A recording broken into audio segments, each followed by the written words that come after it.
All right, so I gave Dean kind of the rundown. We'll pretty early hit a music question. We'll talk business. I sent you some stuff. They've got a Dean is. We'll have Dean give a little bit of his background and take him up to his current project, which is the Warrior Mindset, and then we'll hit some more music, and then the lightning round and the cultural corner. It's so exciting. You have a cultural corner prepared? I will. I will. I will. Got to be topical. All right. Whenever you're ready, I'm ready. Okay, cool. In 3, 2. Okay, welcome to another fabulous episode of Meet the New Boss. This is your co-host, Jeff Niebuhr. With me always is... Vince Catanzaro. Vince Catanzaro. How are you doing, Vince? Good. How about yourself, Jeff? I'm awesome. We're in fall season. It's my favorite season. I went to the North Carolina mountains this weekend and felt like a celebrity or fund manager, but I was there with all the people while the leaves were peak turning leaf time this weekend. Gorgeous weather. So what you're saying is that's when all the rich people go there. That must be high. Oh yeah. That's the high season. High season. Yeah. How about you? What'd you do this weekend? And then we have a guest. We want to get through our personal banter and to the guest. So you got to bring something very exciting in order for it to justify. My weekend. Yeah, my weekend, was not exciting. So let's just get right to our let's guest. Get to the guest. Go ahead. So today we have joining us Dean Rosson. Dean is like a celebrity. Man, he's like been on TV. He's, an international motivational speaker, trainer, author. I mean, the list goes on and on. But we're going to have Dean talk to us about his career and his latest project. So welcome, Dean. Hey, thank you so much, Vince. Good to see you, Jeff. Nice to meet you. It's great to have you on. Yeah, it's great. So, Dean, I got to ask, when did you first hear about the Meet the New Boss podcast? Vince kept texting me and saying, you've got to listen to this thing. It's the best thing going. And I got to admit, when I did, I thought to myself, Vince is definitely stepping outside of his comfort zone. So, and now here I am on the other side. Oh my God. And I'm excited to do it. So yeah, I mean, you got to admit, this is definitely a world-class podcast. There's no question about it. It's so much fun. I appreciate it. So let's get into it. Let's talk about music for a second. I can't tell. We're all on video calls. We're all old. I can't tell how old you are. I sense everybody is younger than me, except for Vince. But when you were growing up, let's say when you were 14 years old, what was your favorite artist at age 14? Honestly, I tried to analyze that actually getting ready to speak to you and like what was the influence? And I thought to myself, it had to be my older brother because he had the 8 tracks and he was the one who was listening to Boston, which I thought was just spectacular. And to this day, if ever, put it this way, how do I gauge a song that made an impact on me? When it comes on the radio, I turn it up as loud as it can go. Yeah. Or if I'm exercising and I do go very heavy, very slow, lifting heavy weights, who would I prefer listening to before anybody else? Led Zeppelin. I mean, if you're going to lift heavy, you got to be listening to Led Zeppelin. And then, of course, Kiss. And as Vince, I know you just saw them live. I saw them live 2 years ago when they first started their farewell tour. And I think they're going to have their farewell tour for at least another couple years. Yep. It never ends. It never should either. They're brilliant. What was when you were 14? What was your top 2 or 3 artists? So let's see how. It sounds like you might be on the same page as old Dean there.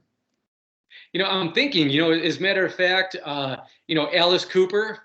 I mean, what's not to like about Alice Cooper? I believe it or not, I still listen to Alice Cooper, but I actually like him more now.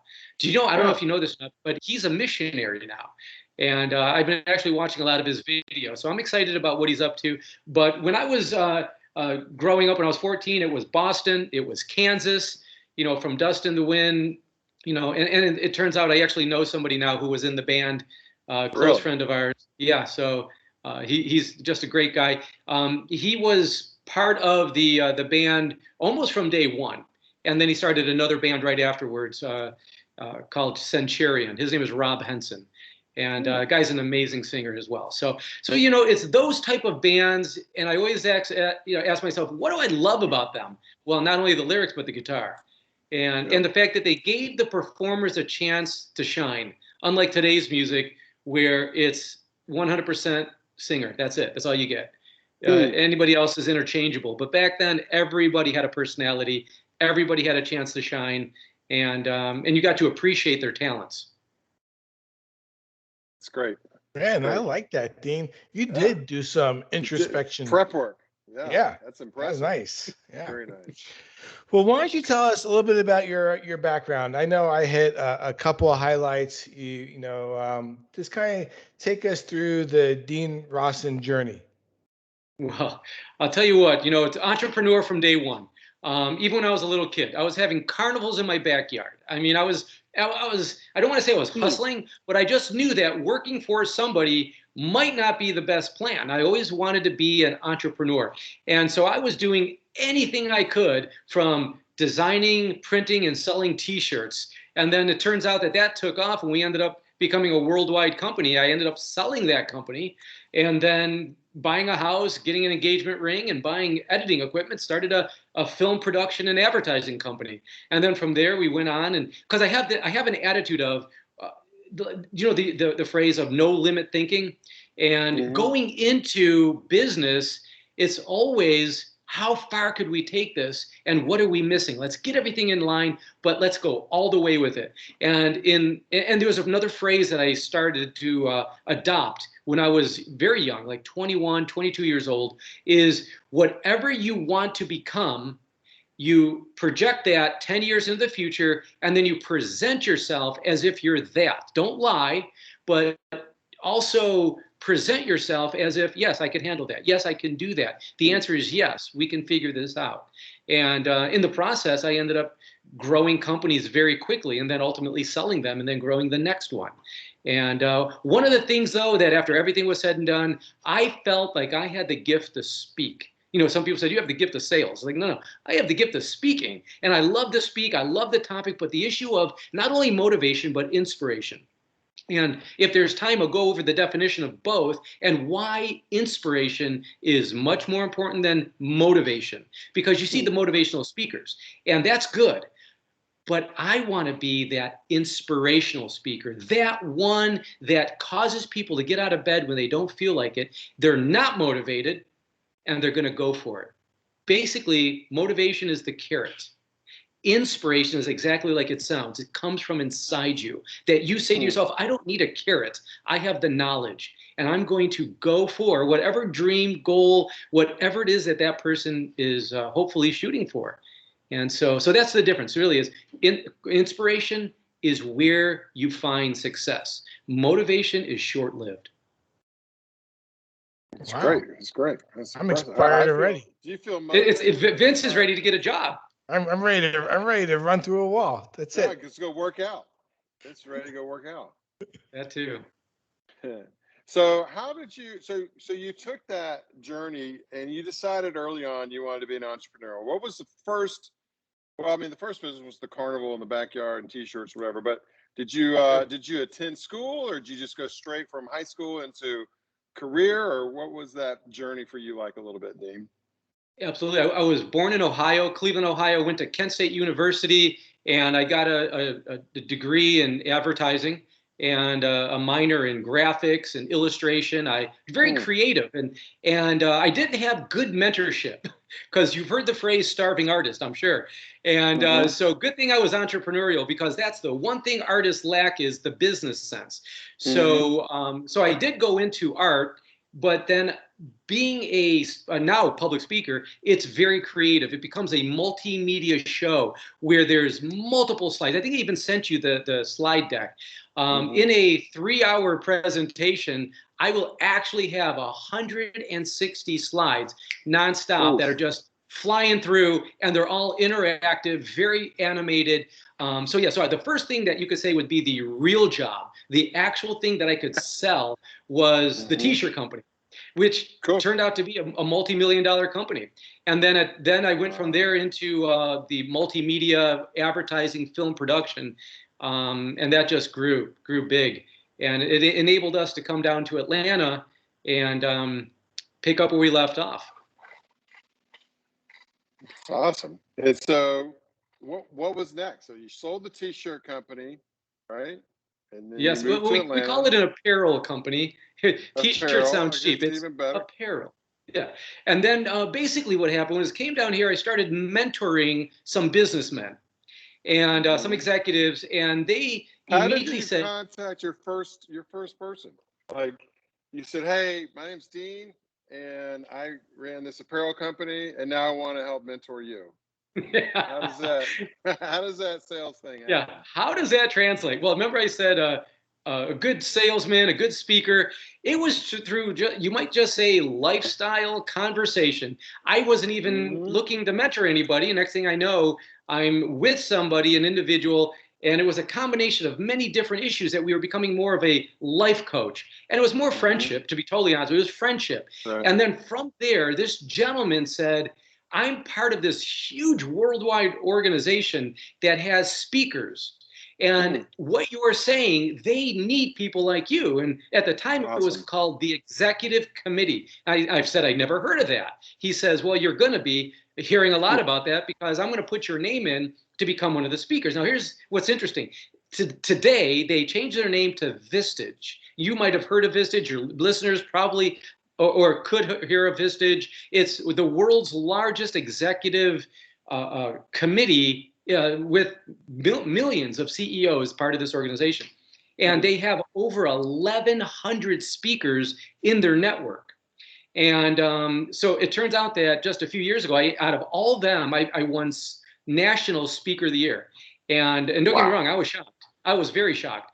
And they also called it the Innovation Speaker of the Year. And I was thinking, what does that mean? They never told me what it meant, but they just basically said I got the highest scores. People really liked my message. You know, and basically I channel my inner Tony Robbins. Sometimes I could be speaking in front of 1,000 people, sometimes 6,000, and a lot of times it's under 40 or 30 top CEOs in the city. Like I just got back from Arizona, and then from there, then I flew to Toledo, Ohio, and I went to Cleveland. I just arrived yesterday back here in Atlanta, Georgia, and I was speaking all over the country, just giving these presentations on the warrior mindset. That's fantastic. So Dean, let me, I've known Dean now, I think we figured it out before the call, for about 17 years. And and I know personally that wellness and fitness is a big part of your life. And I'd just be curious to see how you feel that ties into, your entrepreneurial mindset, the warrior mindset, how your inner health has tied into your career. Well, thank you very much for bringing that up, because, it's that issue where it's not something I do, it's somebody I am. No matter what business I go into, no matter what I'm speaking on, like the warrior mindset is all about the way the brain works. It's the way the mind is wired and how you could rewire that. And yet I will always be the quote, the fitness guy. In other words, like, for example, Jeff, you said you might be the oldest. Like, I'm actually going to be 60 soon. And that's part of my gig, where I tell people, actually, I'm 58, going on 59 soon. It's like a collision course to 60. Part of my shtick when I'm speaking about health and wellness is that even though I'm probably the oldest person in the room, I have more energy, more clarity of thought, more vibrancy. And don't get me wrong, I used to be obese. So that's the other half of that story. I used to be obese. I used to be extremely overweight, suffering with weight problems. But with a warrior mindset, it's a never-ending fine-tuning of what could I do to make it better. And I used to think, though, my problem was this. I thought I was genetically overweight. I believed that I was genetically big-boned, that it wasn't my fault, that no matter what I did. Time out. Because I think I stepped on some toes. I am genetically big boned. Yep, this is true. I've seen the medical reports on Ben. Yes, they said he's a big boned individual. The chromosomes line up that way. It has nothing to do with the whole pizza you eat every day. Nothing. They're totally unrelated. Those are unrelated issues. So the bread, the carbs, the pasta, the pizza, lifestyle. None of that's related, Vince. It's not your fault. And just for the record, it was about 16 years ago that Vince, I'm going to quote Vince, carrot cake is a vegetable. Yep. If you hang out in the South long enough, macaroni and cheese is a vegetable. If you go to the right restaurant. And anything fried in vegetable oil magically becomes a vegetable. Yeah. So what was the trigger that you said that happened in your life, Dean, that you said, I don't want to be this person that's obese, or I don't want to be I want to understand the psychology. What's going on in your head? What I heard you say is you've told your story to yourself for many years. I'm this genetically, overweight, obese person. And then something happened, because you're not today. You're the best looking person on the podcast, although that's a pretty low bar. But what happened that you said, I'm going to make this change? That's a great question, because there was two things that really was a trigger for me. I'm sure you remember, I think it was Steve Farley or Chris Farley, when he was the motivational speaker who lived down, Chris Farley lived in the van down by the lake. And the thing that made it funny was he was overweight and a motivational speaker. And I said, I don't know why, but I do know why. I don't want to be that guy. And the other thing is I was today I have energy. But when I was in my 30s, I was extremely tired all the time. I was very fatigued. I was falling asleep in the middle of the day. I was experiencing now what I understand to be a carb coma. My clarity of thought was very cloudy. I couldn't sleep well at night. I had extreme inflammation. And I even then believed it was just the luck of the draw. That is who I am. I just have to put up with it. And then one day I was doing some study and I found out that maybe, just maybe, it's not genetics, it's diet and lifestyle. So here's the story. I'll give it to you in 10 seconds. I actually limited the amount of starchy carbs that I was eating, which, believe me, in my house growing up as 100% Italian, as Vince knows, the love language is food and serving more food. So when I took the full plate of pasta and made it nothing more than a side dish, that was hate speech in my house. I had people saying, hey, what's the matter for you? What are you talking about? You're not going to eat no pasta no more. You're going to disrespect your parents. And so that was actually a real conversation that I had with my Uncle Sal. But enough of that. I mean, when I actually imitate that in some of my seminars, and people say, that reminds me of Sebastian. My mother to this day says, you look hungry. Is what's her name not feeding you? You look all sunken in. What's her name? I said, Mom, well, what's her name? Her name is Angela. We're doing good. And what does hungry even look like? She goes, you look hungry.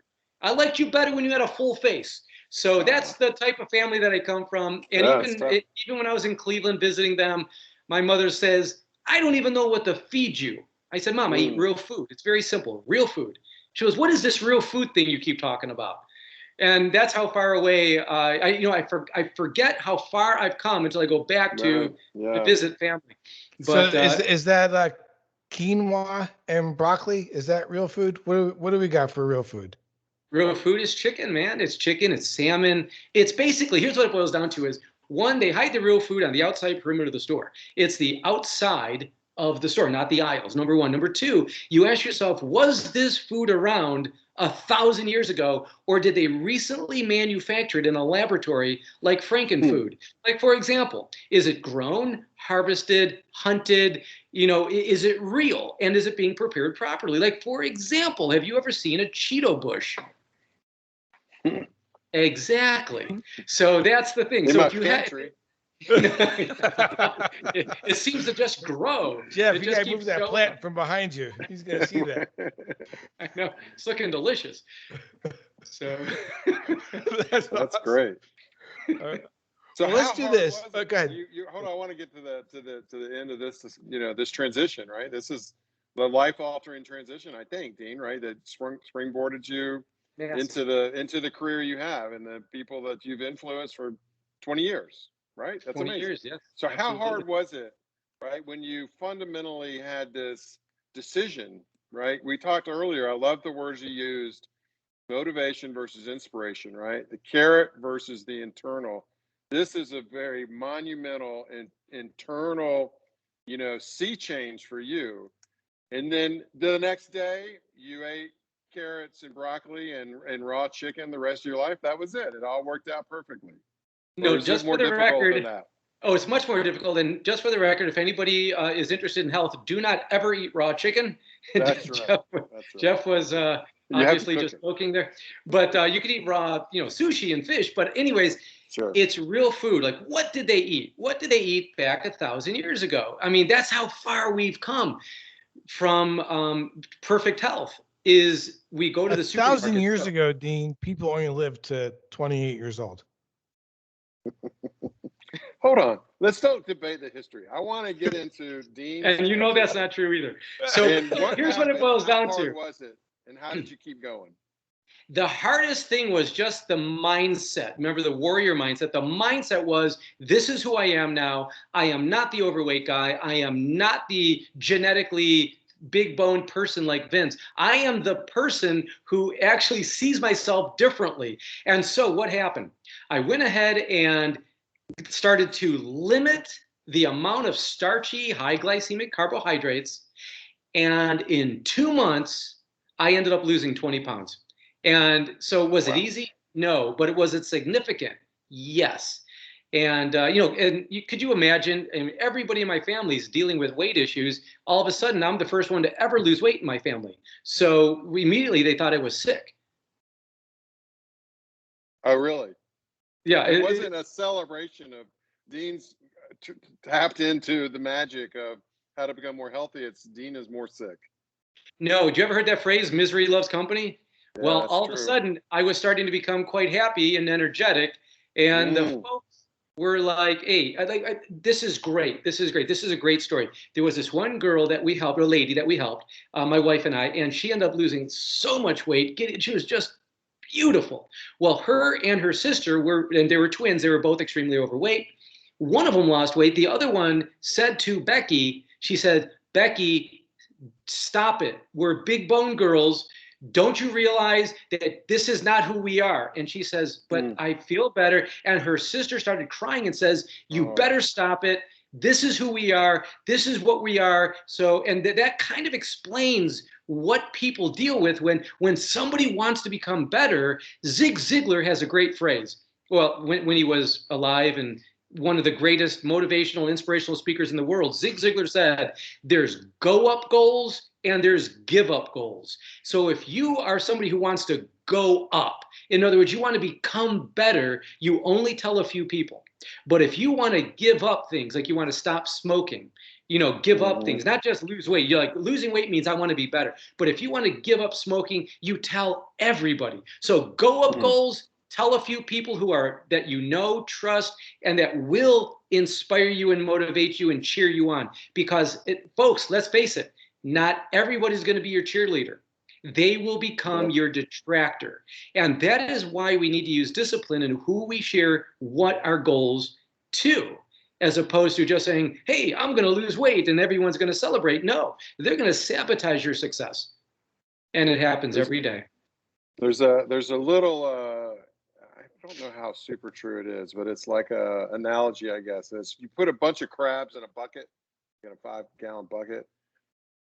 If you put one crab in, it could get out. Any one crab could get out. But if you put a bunch of crabs in there, if one of the crabs tries to escape, all the other crabs try to pull it back down. And so I it made me understand think of that when you said, people don't want to see you excel, not just in weight loss or other fitness goals, but really in lots of places in life. It's a little bit of escaping. The people right around you are comfortable where if everybody is, and if you're trying to break free, you have to be very, very, deliberate. It's hard, I think. The hardest part is in the mind, and deciding this is what I'm going to do, and literally say, damn the torpedoes, full speed ahead. We're going for it. And remember, it's not a diet. It's a lifestyle. And the way I compare it is, it's like getting married. When somebody becomes a married person, I always say, live like a married person, because if you don't, you will be successfully single again. And so If somebody wants to be the healthy person, you know what you need to do. Give advice to somebody else and then do that. Whatever it is you told the other person, do the advice that you gave. We know what to do. It's just not doing it. For example, Jeff and Vince, I always say this. This is how I introduce every seminar, every workshop, no matter how many people are in the audience. I say this. And it could be just say 1,000 people in the audience. I say, how many people here believe knowledge is power? And of course, I shake my head. Yes, I'm nodding. Yes, I'm raising my hand. I'm saying it confidently. And about 1,000 hands raised. And then I say, and I used to believe that too. But the truth is, knowledge is not power because everybody knows what to do. I say there's a word missing. It's an incomplete statement. The true phrase is applied knowledge is power, because you could phrase it like this. Knowledge is information, but application is transformation. And when it's all said and done, people want transformation, not just more information. And so applied knowledge is power, period. So it doesn't matter what we know, it matters what we do. Well, let me interject here for a minute, because one of the things you talked about right out of the gates was no limit thinking. And so in my role, I talk to executives all day long. And in many of those conversations, they are considering career choices, maybe looking at new opportunities. And one of the things I share with everybody is that and I do believe this, I'm a believer that, anything is possible. Anything that humans could cook up in our brain and start speaking life into, we can do. So, I think the evidence of that's all over the place. The fact that we're on video calls in 3 different locations, talking to each other real time, nuclear fusion, you name it, medicines, all these different things that we're able to achieve as a species is because we had the desire and the need to do it, and they're purposeful about doing it. And so I think that there are no limit, that human beings truly are innately limitless, if you truly believe that. Oh, I believe it. As a matter of fact, it's so true, because the one thing that you can say is the difference between a great executive and just a good executive is the way they approach problems. One develops fear. They literally look at a situation and they become fearful. They look at a situation and they become apprehensive. They begin to recoil, while another one looks at this as an amazing opportunity, because let's face it, it's not the information as much as it is the filter in which that information passes. So some people have the feeling like this is a very bad, negative thing that's going to destroy them. And another person says, it's during these times, like, for example, there's a quote, the value of a soldier is never known in times of peace. And so everybody that I say is a warrior mindset is, you are a soldier and you are going to war. And this is my favorite quote of all the quotes we're going to share today is this. A warrior will wake up in the morning and say, I don't know how I'm going to win today. I just know I'm not going to lose. That alone will have the can-do attitude of, we're going to do it. We might not know how yet, but it will happen. That's great. Now, was that your quote? Did you originate that quote, or that? I could honestly say I only plagiarize from the best. So I don't think there's a single quote that I'm going to share, because I purposely, that right there, when I quoted that, it did have a quote, or the reference was unknown. Okay, so I will give credit to Mr. Unknown, but I do quote Marcus Aurelius. I go all the way back to Sun Tzu with the Art of War, 2,500 years. I go back 3,000 years ago with King Solomon, who said, as a man or a woman thinks in their heart, so are they. So in other words, if you think that you are somebody who deserves greatness, the odds of you achieving the greatness is greater than the person who says, I don't deserve fill in the blank. And guess what? They will not achieve. So as you think in your heart, so are you. And so I can't emphasize that enough, that it's, as Zig Ziglar, again, I'll just quote Zig, he calls it stinking thinking. We need a checkup from the neck up, where a lot of people are thinking incorrectly because of their past life, maybe dysfunction, trauma in their past. They were told multiple times that they don't deserve something. And yet I say, says who? Who said that to you? Well, whoever it did, we need to rewire those the neuroconnectors, and it actually is called neuropathways. The science of neuropathways is rewriting our belief system to be more accurate and true, which is you can achieve, you can become. As a matter of fact, I'll take it even further, where one of my favorite leaders is somebody that is known as a villain, and it's it's so funny because I have so many in my mind. It's it's Napoleon. Delay. It's no big deal. Okay, good. Okay, good. Thanks. Yeah, make me look good. Okay, so Napoleon Bonaparte said, "Can't is only found in the dictionary of fools." Is that perfect? And so when you start to adapt, and proclaim these truths in your life, all of a sudden you realize, I can do that, whatever it happens to be. So the only way sometimes is step out of your comfort zone, take the risk, make sure it's calculated, well thought through, pray about it, and go for it. Well, let me do this. We're gonna hit a break here in just a second. I wanted to. Wait, I want to hear what was your influence? What's your top 2 or 3 songs when you were 14, Vince? So, well, I'll give you the story. So, as listeners know, I'm a Kiss Army guy, and and I have an older brother who's 5 years older than me, and an older sister, and they had a big influence on me for music.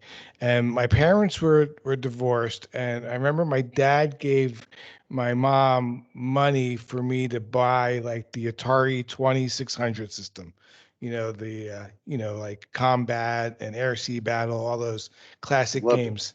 And what I did with that money is, at the time there was probably 5 albums in the Kiss catalog, and I bought the Kiss catalog instead. And I remember my dad of the Atari. Instead of the Atari, because my brother turned me on to Kiss weeks before, and that's probably age 11 when I did that. So by age 14, I was fully indoctrinated into Kiss Army and going strong. So let's do this. Let's take a break. Hear a little more about the warrior mindset, get to know Dean a little bit more, and then wrap up with the cultural corner. It's perfect. So we don't actually take a break. We edit that in, Dean. Anything that you want us to hit before we let you go? Is how do you feel the interview and the conversation's going? I think it's great. Yeah. You have a lot of Okay, so this is true. Okay, well, I'll tell you what. I mean, I have a couple stories I could tell. I mean, I'll tell you what. We could talk about football coaches. We could talk about athletes. We could talk about some stories that are universal, like something called the elephant rope. Another one is called the most valuable place on earth. Those two, the last two, the most valuable place on earth and the elephant rope, I think are so powerful that whenever I give these two in a presentation, that's the one that everybody keeps referring to. The elephant rope and the most valuable place on earth. Now, do they tie into the warrior mindset? Were they motivation of the warrior mindset? So what I'll do is 100%. I'll set you up with, hey, let's what was some of the motivation behind the warrior mindset? Hit those couple topics. Then we'll transition to kind of a lightning round, and then we'll do the cultural corner, and we'll wrap up. All right, sounds good. All right, Jeff, you want to bring us back? Sure. Okay, here we are back on Meet the New Boss. We're here with Dan Rossen. Is that pronounced right? Well, Dean Rossen. Close enough, though. I was. Let's try that again in 3. Hey, this is Jeff. Welcome back to Meet the New Boss. We're here with Vince Catanzaro and Dean Rosson, and it's been an exciting journey to hear where Dean has come from selling T-shirts and carnival rides in his backyard to inspirational speaking to the CEOs of the world. It's amazing. And so what are some stories maybe, Dean, that got you into this warrior mindset that you've mentioned before? Thank you for that, because there is one story that has impacted me more than any other story. And when I was young and I wanted to be that speaker, the greatest speaker in the world, and knowing that, there's a potential, I would have, this is how long ago it was, I would take a VHS cassette or VHS tape for my VCR, and I would watch the greatest speakers in the world, like Les Brown. He was known as one of the greatest speakers who ever lived. And he's still alive and doing great. But I would watch him with the sound off, just so I could watch his mannerisms, how he paced himself on stage, what he did, how he looked, how sometimes he prowled like a roaring lion. And other times he would stop. And all of a sudden, he'd be crying in one moment and then laughing on the next. And so I would watch this. But he told a story. And when I said to myself, when I become the individual who's earned the right to stand on stage, I will share his story and give him credit for it. So Les Brown asked this question. He asked, what is or where is the most valuable place on earth? Is it the gold mines and the diamond mines maybe in Africa? Is it Fort Knox? Where is the most valuable place on earth? And of course, he looks around, he walks the stage, and he says, I mean this. I want you to tell me where the most valuable place on earth is. And of course, people are shouting different things out. And of course, this is the answer. He says, the most valuable place on earth is the graveyard, because that's where people take their dreams, their goals, their unachieved talents that they were put on earth to achieve, and they take them to the grave with them. And so the phrase then is, does somebody have a song inside them? Are you gifted with the ability to sing? Can you write? Are you supposed to write a book? Are you supposed to be the business owner? Do you have inventions inside you? Don't take them to the grave. So I thought that was one of the most impactful stories that's I have ever heard. That's awesome. I love that. It is. That is awesome. And all right, go ahead. I'm sorry. Oh no, I was going to say, let me do we have time for just one more quick story that I heard that I implement this, and I will say this one is the one that everybody in the audience resonates between the most valuable place on earth and then this next one. So I'm literally giving the jewels of all the content, and that's this. It's called the elephant rope. There was a gentleman who was touring in Africa, and he saw this enormous elephant, 1,500 pounds. No, I think it was 15,000 pounds, just enormous elephant. And it was it's the largest land animal, stronger than anything else on land. And what happened was he noticed that he was just standing there, held captive by a very small piece of rope tied to his leg. And it was tied to a little tiny wooden peg. And he just watched, and he thought, this elephant could easily, almost effortlessly, rip this peg out of the ground and be free. But he looked around and noticed that there was many elephants tied to a small wooden stake in the ground and a simple rope. So he asked one of the trainers, he says, excuse me, sir, I'm very confused. How did you get the elephant to stay captive by something that he could easily snap in half or pull right out of the ground?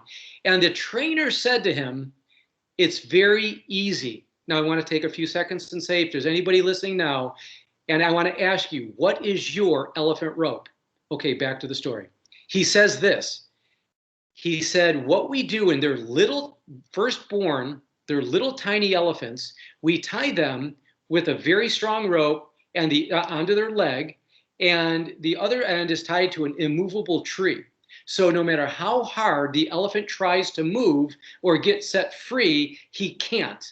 So for many, many, many months and even up to years, they tie this elephant to an immovable tree. So then every time now that they put a rope on the leg of the elephant is now trained, is conditioned that he's stuck. And so the question now is, What's holding you back? What is holding you stuck when literally you are not whatever that elephant rope said you were when you were younger, whether it was something like, you can't do this, you're a loser, you can't achieve anything, who do you think you are? The truth is, you have greatness inside of you. And so realize that there is an elephant rope that you can snap effortlessly if you choose to do it, and recognize so this is the time when that they go down the aisles and pass tissue boxes out, because you got everyone in the aisle crying about their past elephant ropes. I mean, you got, you must have 1,000 people. You had to have, 250 of them crying. I could tell you stories about that being true. Yeah. Oh, for sure. Well, listen, let's transition a little bit. We're going to go to a little bit of a fun segment. We call it the lightning round. I'm going to ask you 10 quick questions, and you just give me the first answer that pops into your mind. Are you ready? Yes. What famous person do you look most like? When I was younger, it was Stallone. Now people say I look like Seinfeld. That's why your mom's like, you look hungry. You look hungry, exactly. Favorite cartoon growing up? Probably, I'm gonna just say Mickey Mouse. All right. First record you remember buying? Oh, that was a Kiss album, no question. The Godfather or Goodfellas? Oh, easily The Godfather. 100 times over. The fastest you ever drove a car, and where were you? I was about a little over 100 miles an hour, and it was just because everybody else was going that fast too, and it was really no big thing. It was 400. Okay. There is no speed limit in Atlanta. Ignore those signs. Okay. Is it true that you're Jack LaLanne's grandson? Yes, that is true. No, it's not. Just kidding. The most unique city you have ever visited? The most unique city I've ever visited had to be New Mexico. Do you remember the date you first met Angela, and what was it? Oh, in detail. And yes, I do remember it. And when she was working for my accountant, and a gentleman who worked for me at the time said, you might want to go pick up your quarterlies. Don't let them mail them in. There's a girl there that you talk to on the phone. She's cute. And so I shaved that day, put on my best shirt, went in there. As soon as I saw her, I thought to myself, get out of here before you say something stupid. And I remember telling people that I met the girl I'm going to marry. That's great. So I'm afraid to ask you this question, but do you cook any traditional family recipes? If you would consider scrambled eggs with an emphasis on egg whites a family tradition, then yes. But no, the truth is, trying to maintain a healthy lifestyle means I had to eliminate some of those traditional foods. Okay. But I will say that on the holidays, we do take a little bit of a splurge. My wife Angela is one of the greatest cooks ever. Okay, so today, what are you squatting and how many reps? Well, I wish you would have said benching, because I have some torn ligaments in my knees. But so I can tell you what it was. I got to do leg presses at 1,100 pounds, and the squats weren't that big. It was only 400 pounds, and I was able to do about 4 reps. Wow, that's beautiful. All right, Jeff wants to see your guns real quick. Give him a shot. Well, this is just. Oh. Yeah, I'll tell you what, Mount Rainier. All right, let's transition to the favorite part of the show, the cultural corner. Jeff, what do you got for us today? I was going to score Dean. Dean definitely missed one. You asked him what city was the most unique, and Dean answered with a state. So I did. I was going to say Las Vegas. Las Vegas, and then I just remembered the beauty of the other one. There's no makeup questions though. No, I thought he said Mexico City. What do you say, New Mexico? No, I don't think so. I think you said New Mexico. Is that right? I did. I was incorrect on that one. You are correct. But I did go to public school.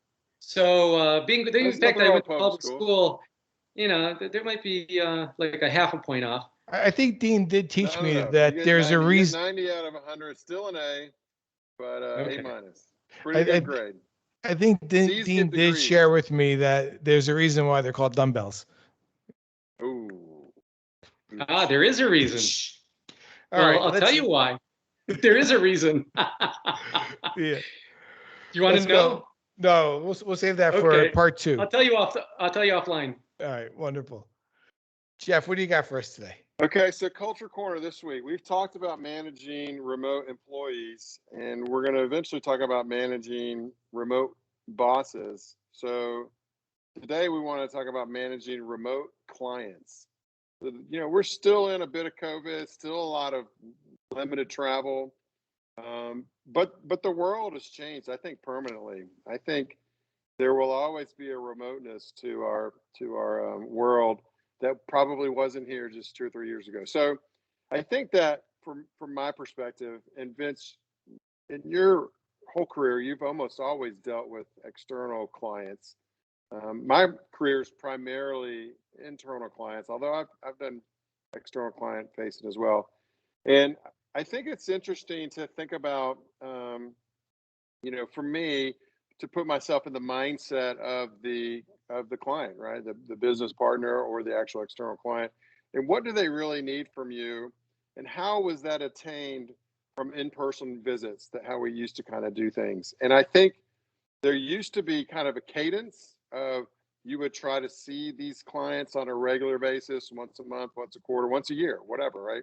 And I think because of that, you would prepare and you would maybe put a slide deck together, or you would at least look in your CRM and you would think about what can I, you know, present to this client that I'm going to be in phase with them. And you added a little bit of importance to the in-face meeting. And now I wonder, and I'd like to hear your perspective, if you have a tendency to now all my interaction with the client is pretty much over the phone or Zoom or whatever. And so I don't have these ebbs and flows of being prepared and to have something deliberate to say, like a review. This is how the account's going. This is where we're going to take the firm in the next year. This is what we're going to service your account. And so it just becomes almost a level noise of interaction, very transactional. And I wonder if I guess I'm boiling up to the advice is to still think about a cadence that can have an element of strategy and a little bit more higher level thought than just the transaction of this deal, this deal, that next report, or whatever. And so that's my 2 cents of how I think about managing in a remote world, how to manage clients. But I'd like to hear both y'all's opinions on that, and maybe think of something like that.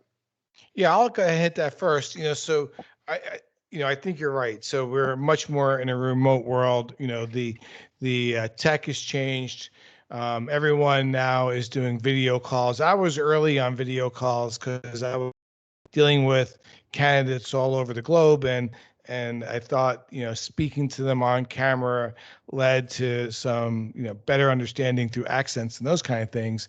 But like today, you know, my setup has dramatically changed from having microphone, lights, you know, higher, you know, resolution cameras, those kind of things for that interaction. But I think to your point, you know, especially like in the business that I am, where I'm talking to C-suites executives all day long, right? If you're not bringing value, you're not bringing a reason for them to give you time, you know, they're not going to want to give you time. So there's got to be the ability to, when you're engaging, why you're engaging, a little bit of a journey that you're taking these people on, and being specific in how to do it.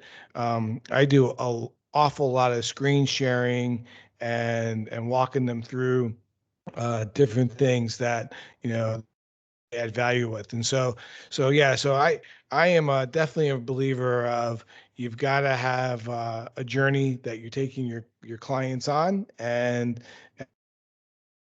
journey constantly adding value to that client. Cool. What are your thoughts, Dane? Has the client interaction world changed for you in the last, year, 18 months? Yeah, the last year it definitely did, because it's hard to be a public speaker when there's no public. And so well, I'm very grateful that we have Zoom. But the most important thing, of course, is business must continue. We have to creatively figure it out. And so it's got to be filled with content and solutions. And many people don't care about necessarily about me necessarily. They care about what do I have to offer them. And then then I earn the right to be heard, and eventually I earn the right to be cared for back. But for the most part, we all have to have solutions. We all have to have answers. And I think that's one of the problems is people look at certain circumstances and they look at it as a roadblock, and it really isn't. It's just something that's going to build character and move forward and make you stronger. I agree 100%. Business must progress. Cool. Okay. Awesome. All right. So before we wrap up, let's hit. So Dean came out of the gates talking Boston, and I think we all are familiar with the band Boston. Let's hit a quick. What's your favorite Boston song? Oh, geez, the first one that comes to mind is More Than a Feeling. That's a nice song. My mom loved that song because her name is Mary Ann, so she loves that song. I was going to say, go ahead. I'm gonna get my albums from when I was 14. How about that? There you go. I'm gonna go with Midnight Star, Freakazoid Robots. You guys remember that song? I love that song. You don't remember? No. And then I'm also going to go with Sade. Do you guys remember her? Yes, I seen her in concert. Smooth. Did you really? That makes me pretty jealous. Smooth Chastain. She's amazing. All right. So what about those two songs spoke to you? Well, I was really into hip hop, and these aren't really hip hop songs, but they were on the border. I mean, Midnight Star is a funky dance. They had like robotic voice in there. And then, I don't know, there's just something about Sade's voice is just amazing. So that's my 2 cents. That's nice. Well, I'm trying to remember the name of the song on the original Boston album. It has Foreplay is the lead up to it, and it cranks into, it's been a long time. I don't know if it's the name of the song, but when I listen to Boston, I cranked that song. I love that song. The whole first album is just amazing. Were you still talking about Boston and thinking about Boston the whole time I was pouring my heart out about Sade and Midnight Star? It sounds like now my songs are just a footnote to your Boston homage. I'm gonna have to listen. To some Sade. I remember at the concert, the audience won't see this, but when I saw Sade at Chastain, at the end of every song, she did this. That was her. She has a warrior mindset. I'm sure she does. For sure. Yes. Awesome. Dean, thanks for everything. Thank you so much. How can people get in touch with you? Thank you. It's under DeanRosson.com, and it's DeanRosson, DeanRosson.com. You can see videos. You could reach out to me. Send me a text or an email through there. Love to hear from you. And if you absolutely, if you want to book me for a corporate event, that's how you do it. That's awesome. Great. Cool. All right. Thanks, everybody. Have a great week. We'll talk to you next week. This is Jeff Niebuhr. I'm Vince Catanzaro. And Dean Rosson from Meet the New Boss. Have a great week. Thanks, everybody. Thank you. All right, Dean. That was awesome, man. Hey, thanks. That was fun. I really enjoyed it.